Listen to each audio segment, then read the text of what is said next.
হ্যাঁ বন্ধু, আপনি বডি বানাতে চান তাই তো? হ্যাঁ, তাহলে অনুরোধ করব, এই মুহূর্তে আপনি ভিডিওটা দেখছেন না, আপনাকে অনুরোধ করছি যে এই ভিডিওটা লাস্ট পর্যন্ত আজকে দেখুন।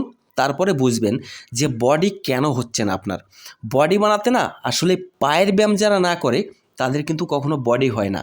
এটা শুনতে অবাক হলেও এটা চরম সত্য কথা। যে আপনি একটু ভেবে দেখুন তো, আপনি বছরে একদিন আপনি পায়ের ব্যায়াম করেন কিনা? করেন না। হ্যাঁ, এই জন্যই কিন্তু আপনার বডি হচ্ছে না। আজকে বলতে চলেছি যে আমাদের বডির সাথে পায়ের কি সম্পর্ক আছে।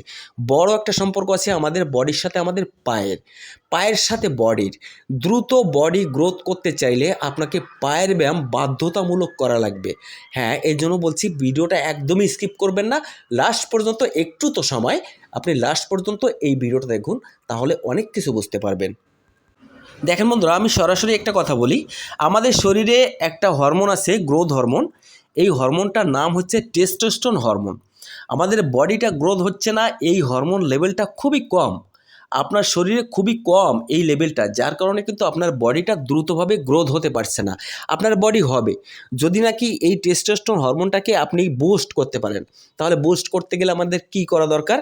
পায়ের ব্যায়াম করা দরকার। সোজাসুজি কথা, পায়ের ব্যায়াম করা দরকার। কয়দিন করবেন, কিভাবে করবেন আমি বলবো। আপনার বন্ধু আছি, আমি আপনাকে হেল্প করব। তবে আমার কথার বাইরে যাওয়া যাবে না। দেখবেন আপনার বডি তৈরি হবেই 100%। দেখেন বন্ধুরা, আমরা প্রতিদিন যে ভুলটা করে থাকি, প্রতিদিন একই ধরনের এক্সারসাইজ করি। কেউ করছে সারা বছর হাতের ব্যায়াম করছে, কেউ সারা বছর পুশ আপ দিচ্ছে।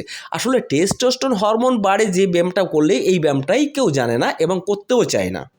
আমাদের বডিটা বাড়াতে গেলে আমাদের 2 থেকে 3টে জিনিসের প্রতি সম্পূর্ণ ধ্যান দিতে হবে, ফোকাস দিতে হবে। যেমন ধরেন এক্সারসাইজ, ডায়েট, রেস্ট এবং টেস্টোস্টেরন। এই টেস্টোস্টেরন হরমোন আমাদের মূল ইম্পর্টেন্স দিতে হবে। যেহেতু আমাদের বডিটা গ্রোথ করতে হবে, তাহলে আমাদের টেস্টোস্টেরন হরমোনকে বাড়াতে হবে। হ্যাঁ বন্ধুরা, দেখেন আমাদের টেস্টোস্টেরন হরমোনটা কীভাবে বাড়ে পায়ের মাধ্যমে, এটা আমরা আগে জানবো। দেখেন, আমরা প্রতিদিন যখন এক্সারসাইজ করি একই ওয়েটে, আপনি সারা জীবন একই ওয়েটে এক্সারসাইজ করবেন, আপনার বডিটাও একই জায়গায় থেকে যাবে, বডি গ্রোথ হবে না। হঠাৎ করে যখন আপনি ওয়েটের ডিফারেন্স আনবেন, তখন কিন্তু হঠাৎ করে আপনার ব্রেন থেকে একটা সিগন্যাল আসবে হার্টের কাছে। তখন ব্রেন থেকে সিগন্যাল দিবে, এই সিগন্যালটা যে হার্ট, দেখো যে কোনো একটা পার্টিকুলার অঙ্গ আগের থেকে বেশি ওয়েট নিয়ে ব্যায়াম করছে কিংবা পরিশ্রম করছে, তাহলে ওখানে একটু শক্তি দাও, ওখানে একটু মাসল গেইন করে দাও। তখন কিন্তু হার্ট সম্পূর্ণভাবে প্রসেস শুরু করে দিবে।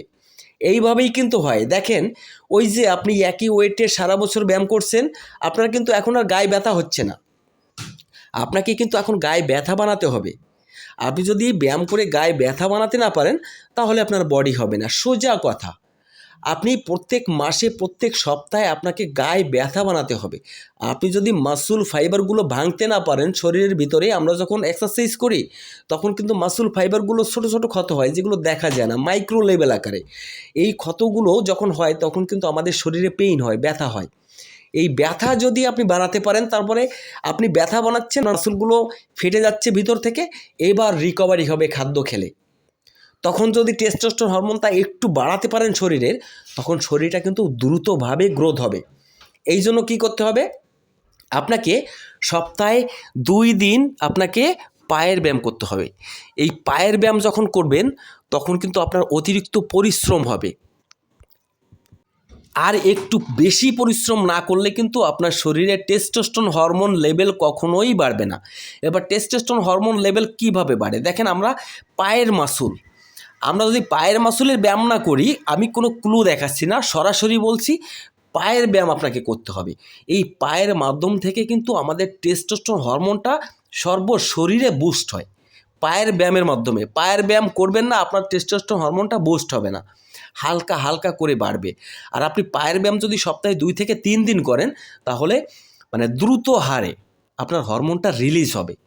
এই রিলিজ করতে গেলে আপনাকে একটু ওভারলোড দিয়ে ব্যায়াম করতে হবে। আবার এমন কোনো ওভারলোড দিবেন না যে ওভারলোডটা দিয়ে ব্যায়াম করলে আপনার ইনজুরি হওয়ার সম্ভাবনা আছে। আর অবশ্যই প্রত্যেকটা ব্যায়াম করার আগে, প্রতিদিন ব্যায়াম করার আগে কিন্তু আপনাকে ওয়ার্ম আপ করতে হবে। ওয়ার্ম আপ ছাড়া কিন্তু আপনি ব্যায়াম করবেন না। ওয়ার্ম আপ করলে হয় কি, আমাদের ব্যায়াম করার জন্য শরীরটা সম্পূর্ণভাবে প্রস্তুত হয়ে যায়, তখন কিন্তু রেডি হয়ে যায় ব্যায়াম করার জন্য শরীরটা। তখন ব্যায়াম করলে আমাদের শরীরটায় কোনো ক্ষতি হয় না। যার কারণে কিন্তু আপনাকে শরীরটাকে প্রস্তুত করতে হবে আগে, তারপরে কিন্তু ওয়ার্কআউট করতে হবে। এই সিস্টেমে যদি আসলে আপনি ব্যায়াম করেন না, তাহলে দ্রুতভাবে বডি হবে। দেখেন প্রতিদিন একইভাবে আমরা একই ওয়েটে ব্যায়াম করি না, তো একই ওয়েটে ব্যায়াম করতে করতে কিন্তু আমাদের শরীরে প্রথম দিন একটু ব্যথা হয়, তারপরে কিন্তু আর ব্যথা হয় না। মানে প্রত্যেক সপ্তাহে একবার আপনাকে আপনার শরীরে পেইন বানাতে হবে। যখন পেইন বানাবেন তখন আপনার বডি গ্রোথ হবে। সারা বছর আপনার শরীরে পেইন থাকা দরকার, ব্যথা থাকা দরকার, না হলে কিন্তু আপনার বডি হবে না। পরিশ্রম ছাড়া টেস্টোস্টেরন হরমোন কখনোই বাড়ানো সম্ভব না।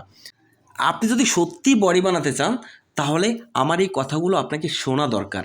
না শুনলে আপনার বডি হবে না। আপনি এক জায়গায় লিখে রাখতে পারেন। দেখেন আমি এখন যে নিয়মগুলো আপনাকে বলবো, এই নিয়মেই সম্পূর্ণভাবে আপনি সম্পূর্ণ প্রসেসে ব্যায়াম করে যাবেন। দেখেন আপনি হাতের ব্যায়াম করবেন সপ্তাহে 2 দিন, আপনি বাইসেপের ওয়ার্কআউট করবেন 2 দিন, ট্রাইসেপের ওয়ার্কআউট করবেন 2 দিন। মানে এমন একটা সিস্টেমে আপনাকে ওয়ার্কআউট করতে হবে, একটা তালিকা করে নিতে হবে যে একই ওয়ার্কআউট যেন পরপর 2 দিন না পড়ে, এমনভাবে এক্সারসাইজ করতে হবে। মানে একই পরপর যদি আপনি প্রত্যেক দিন একই ব্যায়াম করেন, তাহলে কিন্তু আমাদের মাসলগুলো রিকভারি হওয়ার জন্য রেস্ট পাচ্ছে না, আর রেস্ট না পালে কিন্তু আমাদের শরীরটা গ্রোথ হয় না। এটা কি জানেন আপনি? না জানলে আমি আবারও বলছি। দেখেন আমরা যখন এক্সারসাইজ করি তখন আমাদের শরীরটা ক্ষত হয়, তো এই ক্ষত স্থানকে পূরণ করতে গেলে আমাদের কিন্তু একটু রেস্ট দিতে হবে। আর সবথেকে বড় কথা হলো আমাদের শরীর গ্রোথ হয় কখন, এটা কি জানেন? আমাদের শরীর কিন্তু দিনের বেলায় গ্রোথ খুবই কম হয়, আমাদের শরীরটা রাতের বেলায় গ্রোথ হয় বেশি। যখন আমরা ঘুমিয়ে থাকি তখন কিন্তু আমাদের শরীরে টেস্টোস্টেরন হরমোনটা চলাফেরা করে, তখন কিন্তু আমাদের শরীরটা রিপেয়ার করে। সম্পূর্ণরূপে টেস্টোস্টেরন দ্বারাই আমাদের শরীরটা রিপেয়ার করে, এবং রিপেয়ার করে আমাদের মাসলগুলো আগের তুলনায় বেশি গেইন করতে সাহায্য করে। এই জন্য সপ্তাহে 3 দিন করতে পারেন আপনি লেগের ওয়ার্কআউট, আর সপ্তাহে চেস্টের ওয়ার্কআউট 2 দিন করবেন। এইভাবে আপনাকে একটা ম্যানেজমেন্ট করে নিতে হবে, একটা তালিকা করে নিতে হবে। এবং দেখবেন আপনি এক্সারসাইজ করবেন রাতের বেলায়। রাতের বেলায় আপনি 8টা থেকে 10টার ভিতরে আপনি ওয়ার্কআউটটা সারার চেষ্টা করবেন, কারণ এই সময় আমাদের শরীরে আমরা যখন সারাদিন খাদ্য খাবারগুলো খাই না, তখন কিন্তু আমাদের শরীরে একটা এনার্জি কাজ করে। ওই এনার্জিটা কিন্তু আমাদের এক্সারসাইজের সময় কিন্তু সম্পূর্ণভাবে আমাদের কাজে লেগে যায়। তখন কিন্তু আমরা যখন এক্সারসাইজ করব তখন মাসল ফাইবারগুলো ভাঙবে, আর রাতের বেলায় যখন হাই প্রোটিন নিব, ভালো ভালো খাবার নিব, তখন কিন্তু আমাদের যখন ঘুমাবো তখন কিন্তু সুন্দরভাবে প্রসেসিং করে আমাদের শরীরটাকে বিল্ড করতে সাহায্য করবে টেস্টোস্টেরন হরমোন। আর রেস্ট, বেটার ডায়েট আর টেস্টোস্টেরন এগুলো ছাড়া কিন্তু আমাদের বডি হয় না। আমাদের ব্যায়াম করে সরাসরি বডি হয় না, ব্যায়াম করলে আমাদের শরীরটা ক্ষত হয়। আর আমাদের বডিটা বানাতে গেলে আমাদের রেস্ট তো অবশ্যই দরকার, এবং রেস্টের পিছনে ডায়েট লাগবে। আর এবং পায়ের ব্যায়াম রেগুলার না, সপ্তাহে 3 দিন করবেন, দেখবেন আপনার দ্রুতভাবে বডি তৈরি হবে। তো বন্ধুরা, ভিডিওটা এই পর্যন্ত। ভালো থাকবেন, সুস্থ থাকবেন, সবাইকে নমস্কার। পরবর্তী ভিডিওর জন্য অপেক্ষা করুন।